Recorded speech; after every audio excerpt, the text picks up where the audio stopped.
Olá, meus irmãos, como é que vocês estão? Graça e paz. Eu quero trazer uma reflexão breve, mas extremamente importante para os nossos dias. Se vocês verem, eu estou num cenário diferente, vai ter o barulhinho aí das angolas. Eu vim passar uns dias aqui no sítio da minha sogra, visitar ela aqui, e amanhã já estou indo embora. Mas eu quero deixar essa reflexão que eu acho extremamente importante por conta, até mesmo de alguns debates que eu presenciei no grupo fechado. E é mais um alerta para os irmãos assim, em relação a dias que nós estamos vivendo de muitos ensinos. Eu creio que pelo advento da internet, o advento das redes sociais, e muitas pessoas elas vão se colocando como mestres, aqueles que estão ensinando uns aos outros. Isso, num certo ponto, não seria bom? Sim, desde que haja também ali a sabedoria, na qual Provérbios vai dizer o seguinte, que o princípio da sabedoria é o temor ao Senhor. E eu tenho observado que as pessoas elas estão sedentos pela palavra de Deus e estão buscando na internet, e aí encontram uma pessoa que fala uma coisa interessante. Mas mais do que isso, nós precisamos analisar se essas pessoas estão dispostas a realmente a terem um compromisso com a Igreja de Cristo, que realmente amem a Igreja do Senhor. E quando eu falo isso, eu me refiro a pessoas. Igrejas são pessoas. Pedro vai falar que a igreja ela é formada por pedras vivas, que está fundamentada na pedra angular que é Cristo. Então, quando você vê que as pessoas realmente têm amor pelas vidas e direciona essas pessoas realmente para a comunhão da igreja de Cristo, isso é maravilhoso. Então, todo o ensino, tudo que nós fazemos, o fim último é você levar as pessoas a fazerem parte do corpo de Cristo. Aqui eu não estou falando acerca de denominação A, B, C, não. Eu estou falando desse compromisso, porque geralmente o mestre, ele pode ensinar só sendo mestre e não ter um cuidado como um pastor que vai pastorear o rebanho de Cristo, que vai exercer ali a função do bispo. O bispo é o supervisor. Porém, o bispo ele precisa ter o chamado para ensinar, porque lá em 1 Timóteo 3 vai dizer assim, que o bispo tem que ser apto para ensinar. Tem que também cuidar da sua família, etc e tal. Então você vê que para ser bispo você tem que ter o dom de mestre, dom de pastor, mas eu sei que tem alguns que têm o dom de ensino, e aí eu acho interessante. Se a pessoa ela se coloca na condição de ensinar e ela não tem comunhão com outros irmãos que têm ali, seja o dom de pastor, seja o dom de evangelista, etc e tal, ele fica isolado. E ele acaba fazendo o quê? Absorvendo a responsabilidade do episcopado. Porque ele está supervisionando aquelas pessoas. Se as pessoas estão aprendendo com ele, para quem ele vai direcionar ou para quem ele vai ter uma relação de comunhão na qual ele vai falar, olha, agora você precisa ir, aqueles que estão no começo, tem uma pessoa que vai te ajudar nessa caminhada. E na internet tem um monte de pessoas falando que não precisa ter pastor. Isso daí é uma coisa do homem, mas lá em Efésios capítulo 4, vai mostrar que Deus separou um para apóstolos, outros mestres, pastores, evangelistas. Então você vê que profetas, aqueles 5 dons que Paulo vai falar, então é necessário para a igreja de Cristo. Tanto é que o apóstolo Pedro vai falar sobre isso, que os presbíteros, né, que seria os anciãos, eles têm que fazer o quê? Tem que levar as pessoas a Cristo, ao sumo pastor. E vai ter que levar essas pessoas como? Para o sumo pastor. Não é por torpe ganância, ele vai dizer, não é por sendo dominador do rebanho, mas sendo exemplo. Exemplo de quê? De vida com Deus. Exemplo de perdão, exemplo de misericórdia, as condutas, a luta contra a carne e o espírito, etc e tal. Então, tudo isso é necessário para aqueles que querem ser bispos, que querem exercer esse papel de supervisores. Não é ser dominador, mas é você, por exemplo, ensinar os mais novos. A fé, o amor, a esperança. Mas como eu vejo muitas pessoas hoje na internet, que às vezes eu vejo comentários dizendo assim, eu não quero mais saber de igreja, eu vou aprender com tal pessoa. E essa tal pessoa, ela ensina. Porém, assim, muitos se levantam hoje na internet para falar contra a igreja, mas não ajudar a igreja, falar contra ela. Você pode denunciar os pecados da igreja. Porém, você tem que amar essa mesma igreja que você está denunciando os pecados, porque é assim que eu vejo nas Escrituras. O Senhor Jesus, quando repreende as 7 igrejas, ao mesmo tempo que ele repreende, ele tem uma palavra de acolhimento para que a pessoa permaneça. E qual a igreja verdadeira com um monte de igreja que nós vemos hoje? Essa é a pergunta que muitos fazem.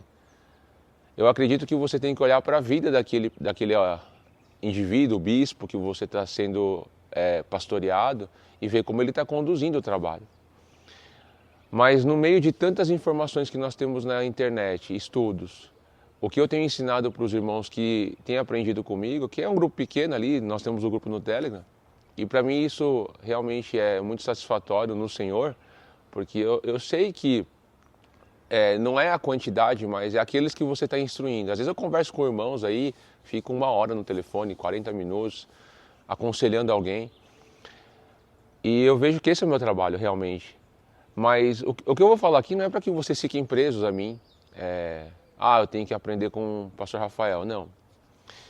Eu não quero isso. Eu quero apenas alertar vocês o seguinte. É necessário, nesses últimos dias que vivemos, de muito ensino, de muito conhecimento, você começar a selecionar as pessoas com quem você quer aprender. E essa seleção não pode ser feita apenas por conhecimento, porque tem muitas pessoas que conhecem, os fariseus conheciam. Jesus vai dizer lá em Mateus 23, ouve tudo o que eles têm para dizer para vocês, mas não pratique as suas obras, porque eles falam, mas não fazem. Jesus está dizendo isso. Então, quer dizer, o que eles estavam falando era correto, mas as obras não estavam coincidindo com aquilo que eles falavam. Por isso que eu vejo que nesses dias é necessário analisar o conjunto, tanto aquilo que ele tem para te oferecer como conhecimento, como também a sabedoria, que nós vamos ler o texto agora de Tiago. Aí você faz essa seleção, eu faço isso, eu tenho uma seleção, eu não fico procurando um monte de coisa para assistir aleatoriamente. Então não precisa ser comigo, você pode ser com outra pessoa, falar, eu vejo que essa pessoa realmente tem um conhecimento, tem um testemunho, eu quero aprender com ele. E vai selecionando. Para você não ficar perdido, como diz lá em Daniel 12. Daniel 12 vai apontar os dias que nós estamos vivendo. Eu creio que já entramos nesses dias, quando ele vai falar assim, que muitos correrão de um lado para o outro, e a ciência, o conhecimento vai se multiplicar. E ali ele está falando acerca dessa ciência, conhecimento, acerca de Daniel. Mas Daniel abrange todos os assuntos que nós vemos aí na internet aí, de monte, que é questões dos fins dos tempos, etc. e tal, contexto geopolítico. Então, e você vê que esse conhecimento se multiplicou por conta das redes sociais e internet. Para mim, o que Daniel falou ali no capítulo 12 se cumpre por conta desse meio que nós temos para divulgar informação, que é as redes sociais. Mas ele diz que muitos estão correndo de um lado para o outro. E esse correr de um lado para o outro não é uma coisa boa, pessoas que estão perdidas. Então, para você se encontrar, você tem que ter uma âncora segura, Cristo. Mas você precisa da comunhão do corpo de Cristo. Então, com quem que eu vou aprender? Esse é o ponto. Por isso que a Escritura vai nos dando orientações. Tiago, capítulo 3, ele vai ser duro. Ele vai falar algo assim que nós temos que atentar. Então eu quero meditar nesse versículo com os irmãos. Versículo 1. Meus irmãos, não vos tornei muitos de vós mestres, sabendo que havemos de receber maior juízo. Observe que Tiago não está dizendo assim, olha, sejam vocês muitos mestres. Não, não sejam vocês muitos mestres. Não seja. Por que não seja? Se o evangelho está crescendo, era para ter muitos mestres. Então o incentivo era para que vocês sejam muitos mestres. Mas ele está alertando, não seja. Mas por que ele está dizendo isso? Porque ele não quer que tenha muitos mestres? Não, ele está mostrando como é duro o juízo de um mestre. Paulo vai falar assim, aquele que deseja o episcopado, excelente obra deseja. Então, você pode desejar isso, mas saiba que quando você se coloca como um mestre, e até mesmo um bispo, você vai receber um duro juízo da parte de Deus. É aquilo que Jesus disse quando ele vai falar acerca de negar a nós mesmos e quando ele vai falar aquele que não negar pai, mãe, irmãos, etc, etc. Ele vai falar assim que não é digno de mim. Lucas, ele vai ter algo a mais, ele vai falar acerca da torre. Se uma pessoa ela vai começar a construir uma torre e ela vê que não vai terminar, e as pessoas vão zombar dela, porque ela não terminou. Então ele tem que calcular, assim como o rei que vai para uma batalha e vê que vai perder essa batalha, ele já levanta a bandeira de paz. Então o que Jesus está ensinando? Olha, se você entrou para a vida do corpo de Cristo e quer muitas vezes uma posição que não é sua. Por isso que eu digo, o chamado vem de Deus. Ele vai colocando ao seu coração, mas muitas vezes a gente tem que tomar cuidado com a precipitação. Você tem que calcular. Você não pode colocar a mão no arado e voltar para trás, você não pode olhar mais para trás. Então, a cobrança daqueles que ensinam e que são bispos é maior.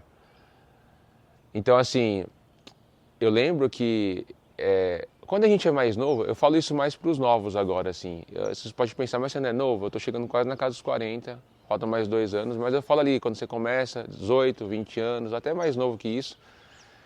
Eu lembro que quando eu comecei essa caminhada ali com 18, e a essa idade aí, 20 e pouquinho, você é uma pessoa que quer, assim, aprende uma coisa nova e já quer falar, e tem que ser do seu jeito. E você insiste nisso. E meu pastor teve muita paciência comigo lá no Japão, mais de 20 anos. Eu agradeço a Deus por essa paciência que ele teve. Muitas vezes eu ia lá, batia de frente com ele, não concordo com você, e ele às vezes ficava quieto. Às vezes ele retrucava, falava algumas coisas mais duras. Quando ele excedia, isso eu achava maravilhoso. Ele sempre chegava assim, pedia perdão, e eu olhava para aquilo e falei, meu Deus, uma pessoa que está acima de mim pedindo perdão porque excedeu. E isso daí foi me mostrando que assim, não é somente você conhecer, mas você tem que ter algo a mais. E eu aprendi bastante com isso. E na verdade, às vezes a gente erra, mas o processo justamente de você reconhecer que você também é irmão como aquele que você está ensinando, a única diferença é que foi dada uma responsabilidade e você não pode mais agora voltar para trás, que é o ensino, no meu caso, o episcopado. Então esse alerta é para os mais novos, que às vezes aprende uma coisinha na internet aí e já quer ensinar todo mundo e se coloca como um mestre. Não é ruim você fazer isso, mas tenha paciência. Isso que você aprendeu, absorva. Você tem que ter substância para digerir, vai digerindo, porque se você não tem nada para digerir, o nosso estômago acaba causando o quê? Uma gastrite, né? O suco vai ser lançado ali no estômago e não tem substância, não tem conteúdo, acaba causando uma gastrite. E é isso que eu não quero que aconteça com os mais novos. Porque aprender uma coisinha, você não aprendeu tudo, tem muita coisa para aprender. É uma busca contínua. Então muitas vezes é necessário o tempo, a paciência. E aí sim, você fala, não, eu quero esse chamado. Eu sei que é um duro juízo que eu vou receber, mas eu amo a igreja. E por amar a igreja, eu preciso realmente buscar mais. E aí sim, não só ter o conhecimento, aí Tiago vai falar isso aqui. Ele vai falar acerca da língua, que nós temos que aprender a domar a língua, que ela é como uma fagulha, né? Se jogar uma fagulha aqui, nesse monte de mato aqui, vai incendiar todinha esse local. Então, é uma fagulhinha. A língua é isso que, quando é jogado no bosque, incendeia. Então, o mestre tem que tomar cuidado com isso. Por isso que nós temos que tomar cuidado com as nossas palavras, porque Tiago vai falar que não pode proceder bênção e maldição da mesma boca. Porque você tem uma espada, e é uma espada perigosa, que é a língua. E aí ele vai falar acerca de algo interessante, porque ele fala, para você não ser muito mestre, você ter o conhecimento, por isso que Paulo vai falar em 1 Coríntios 8, o conhecimento incha, de fato incha.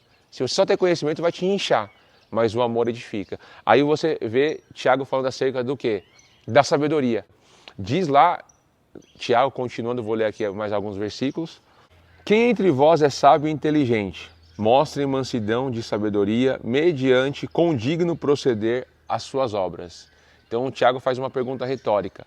Quem dentre vós é sábio e inteligente? A palavra no grego aqui, inteligente, é epistemon, que é ter um conhecimento de algo. Tanto é que quando se fala do estudo filosófico da epistemologia, fala acerca do estudo do conhecimento, da natureza, do sujeito, objeto, etc. e tal. Então, você tem o quê? Sabedoria, Sofia, que vai falar de Sofia e de inteligência. Como que você mostra isso para as pessoas? Não é por o conhecimento por conhecimento. Ele vai dizer que tem que ser mediante um condigno proceder com as suas obras. E aí ele vai mostrar que as obras são essas. Se pelo contrário tende em vosso coração inveja amargurada, ou seja, se tem inveja amargurada, porque você vê uma pessoa que conhece mais que você e você não suporta isso, E aí você começa a buscar um conhecimento apenas para contradizer o outro. Isso daí é inveja amargurada. Então, isso acontece muito no meio de pessoas que estudam. Temos que tomar cuidado. Se tem uma pessoa que conhece mais que você tem que agradecer a Deus por essa pessoa. Porque ainda mais se tratando do corpo de Cristo. Porque é mais um irmão que está ali sendo acrescentado por Deus e vai nos ajudar. É assim que a gente tem que olhar. E eu não tenho problema nenhum. Por isso que diversas vezes eu tenho colocado as pessoas com quem eu aprendo. Se alguém me perguntar com quem você aprendeu isso, eu vou falar. Eu não fico lá ocultando as pessoas que eu aprendi. Eu tenho uma revelação particular. Eu falo justamente o autor e de quem eu aprendi para mostrar que eu não estou preocupado quem recebeu a revelação primeiro. O mais importante para mim é que essa revelação, ela ilumine, ela coloque Cristo no centro de todas as coisas. Esse é o ponto. E aí ele vai continuar dizendo, e sentimentos facciosos, a palavra aqui faccioso é eritreia. Eritreia é no sentido realmente de um partidarismo político, A contra B. Esse sentimento é um sentimento que eu presencio muito nos debates entre irmãos. Esse sentimento faccioso de eritreia. E ele vai continuar, nem vos gloriei disso, nem mintais contra a verdade. Essa não é a sabedoria que desce lá do alto, antes é terrena, animal e demoníaca. Ou seja, ele está dizendo, olha, essa sabedoria que tem inveja amargurada, sentimentos facciosos, não vem de Deus. Que está mentindo contra a verdade. Eu tenho falado muito isso no grupo fechado ali que eu tenho, que a verdade, você tem que analisar ela, não pode pegar ela no todo, porque no todo é impossível. Quem é a verdade? É Deus. Como é que você vai compreender a verdade infinita de Deus? Um ser finito compreender o infinito, é impossível. Isso daí, a gente tem ali pontos da verdade que nós vamos ali somando para chegar nessa verdade única, que é Deus, a revelação de Deus, e por isso que nós precisamos uns dos outros, estamos ali nesse processo dialético. Então, quando eu observo que existe uma verdade, ainda que está em um grupo que eu desaprovo algumas coisas, eu não posso ser leviano e descartar todo o grupo e falar que aquele grupo não presta. Se eu aprendi alguma coisa daquele grupo, eu vou falar, aqui eu aprendi isso. As demais coisas eu descarto. Aqui eu aprendi isso. As outras coisas eu descarto. Então, esse é o processo que nós estamos em busca da verdade. Por isso que eu sempre coloco assim, eu não tenho a verdade por completo, eu estou buscando a verdade. É uma assíntota, que é aquela curva que vai chegando ao final e nunca acaba. E você está lá na busca. Então, é isso que é o processo.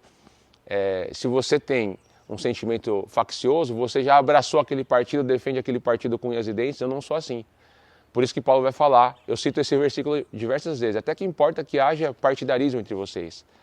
Tá bom, vai ter, mas daí vai sair sinceros, que vão estar fazendo a boa dialética com esse partidarismo e se aproximando da verdade. Então vamos continuar lendo o texto e ver o que é a sabedoria realmente do alto. A sabedoria, porém, lá do alto é, primeiramente, pura, depois pacífica, indulgente, tratável, plena de misericórdia e de bons frutos, imparcial, sem fingimento. Ora, é em paz que se semeia o fruto da justiça para os que promovem a paz. O seu conhecimento, o nosso, tem que estar unido a essa sabedoria ao transmitir o conhecimento. Aí, duas palavras que eu quero destacar aqui. Indulgente. O que é indulgente? É uma pessoa, no grego é a palavra epieikes, é aquela pessoa apropriada, conveniente no falar. Ela sabe a hora certa de falar. Ela não é inconveniente. Então, isso faz parte do fruto aí da sabedoria. E a outra é tratável. Uma pessoa tratável, quando você pega a palavra no grego que é eupeites, que é disposto a ceder. Ou seja, é uma pessoa que não está ali por conta de um partidarismo, um sentimento faccioso, mas ele realmente é disposto a ceder a coisa. Porém, muitos querem que um ceda no momento do debate. Irmãos, debate acalorado, é muito difícil alguém ceder, porque ele quer mostrar que o argumento dele está correto. E de fato, se você está num debate, é que você acredita naquilo, você tem aquela convicção. Ainda que um ou outro venha mostrar com uma convicção que ele tenha, seja mais correta, mais próximo da Escritura, no momento a pessoa ela realmente fica ali resistente. E é por isso que em debates acalorados eu procuro dizer para os irmãos ali no grupo, olha, vamos se acalmar, cada um vai para o seu canto, medita, deixa o Espírito Santo falar ao seu coração, vai digerindo aquilo que você ouviu, porque eu tenho certeza que se a pessoa ela tem o Espírito Santo, a sabedoria de Deus, ela vai falar, ó, aquele irmão estava certo, ele não estava equivocado não, eu vou rever algumas coisas aqui e vou depois passar da maneira agora mais próxima ali, correto, que está de acordo com a Escritura Sagrada.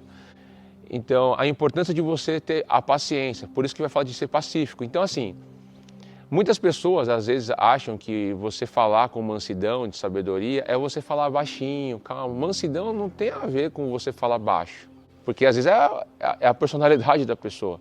Mansidão, ainda que a pessoa seja mais dura, incisiva, algumas pessoas acham que eu sou manso por falar às vezes calmo, mas às vezes eu falo duro. Quem me conhece pessoalmente, às vezes eu tenho que falar duro.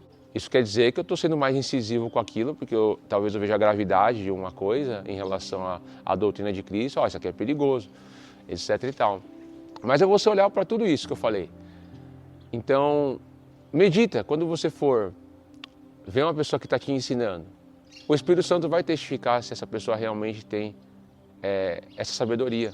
E se for animal, demoníaca, eu creio que não seria um bom mestre para você aprender.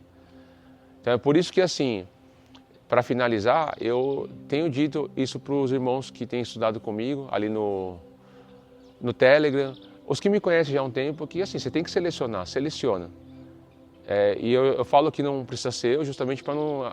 Eu não gosto de me colocar como, assim, as pessoas falam assim, eu sou o mestre, o melhor. Não, na verdade, assim, pelo contrário, eu estou num processo de estudar, de conhecer, de ensinar também. E aqueles que se sentem à vontade de estar aprendendo comigo, que vem da parte do Espírito, amém. Estamos juntos no estudo. Isso se for aí só 10 pessoas, é o que Deus me deu para poder estar instruindo. Se for menos, não tem problema. Deus ele vai dando a cada um segundo a sua capacidade. Então, se Deus está vendo que a minha capacidade é de ensinar poucas pessoas, eu não vou ficar triste com isso. Se é muitas, amém. Mas se você tem muitas pessoas ensinando, você tem mais responsabilidade. Realmente mais responsabilidade com aquelas vidas. Não é só mostrar que você conhece as coisas, mas é você também cuidar dessas vidas. Cuidar quando ela te pergunta alguma coisa, você não destratar ela. Por isso que é uma coisa interessante isso. Às vezes uma pessoa tem uma pergunta que às vezes até você, nossa, mas será que ela não está vendo o óbvio? A pessoa vai lá e distrata. Isso aí não se faz. Porque a gente tem que olhar para nós lá no passado, quando a gente fazia um monte de pergunta também que para outros que já estão lá na frente, mas isso aqui será que ela não está entendendo isso? E cada um tem um processo de aprendizado. Uns aprendem mais rápido, outros mais demorado. A gente tem que respeitar isso, porque Deus, ele nos ensina isso, a paciência. E ele mesmo veio a esse mundo, ele se esvaziou e assumiu a forma de servo. Imagina, você tem que ficar ouvindo as lamentações desses homens na qual você está tendo relação, e ainda assim dizer, pai, perdoa, eles não sabem o que estão fazendo. Isso é paciência e amor ao extremo. De dar a vida por aqueles que você vê que... Jesus fala, há tanto tempo estou com vocês não compreendem isso? Mas mesmo assim insistir. Então cada um tem o seu tempo. Então o que Deus quer desenvolver em nós, em toda essa jornada que nós estamos aqui, é justamente o amor. Amar é você ter paciência com os mais fracos e mesmo quando a sua carne está gritando, fala, por que ele não aprende? Por que essa pessoa demora tanto? Você fala, não, poderia ser eu ali. Então, e continuar ensinando com toda a dedicação. Muitas vezes no Japão eu preparava estudo na escola dominical domingo. E tinha ali, às vezes, aí umas 2, 3 pessoas. Era o pastor, a mulher dele, o obreiro, o Maico, o diácono lá, e a sua esposa. E mais um irmão. E a igreja tinha o quê? 30, 40 pessoas. Aí você fica triste, fala, poxa, cadê os irmãos para estudar? Não está aqui. Mas eu falo, não, eu preparei e vou fazer como se tivesse para 30, 40 pessoas. Então isso não é um desperdício, pelo contrário, Deus está me ensinando que eu tenho que perseverar, ainda que for com uma vida. Então, por isso que eu tinha falado para os irmãos no grupo, que eu não ia terminar o grupo lá do Telegram enquanto tivesse uma pessoa. Porque se não tiver mais ninguém, não tem necessidade, né? Então, se tiver uma pessoa ali, é sinal que Deus me colocou para ensinar aquela pessoa. E o grupo fechado era justamente para eu poder ter essa relação mais próxima com os irmãos. Não é o ideal seria fisicamente, presencial, mas como nós não temos, e se o Senhor permitir que um dia venhamos estar juntos, em um contexto mais difícil, de tribulação, etc e tal, eu creio que Ele vai nos dar essa oportunidade. Então é isso, Deus abençoe sua vida e fique na paz de Jesus Cristo e até o próximo vídeo, se Deus quiser.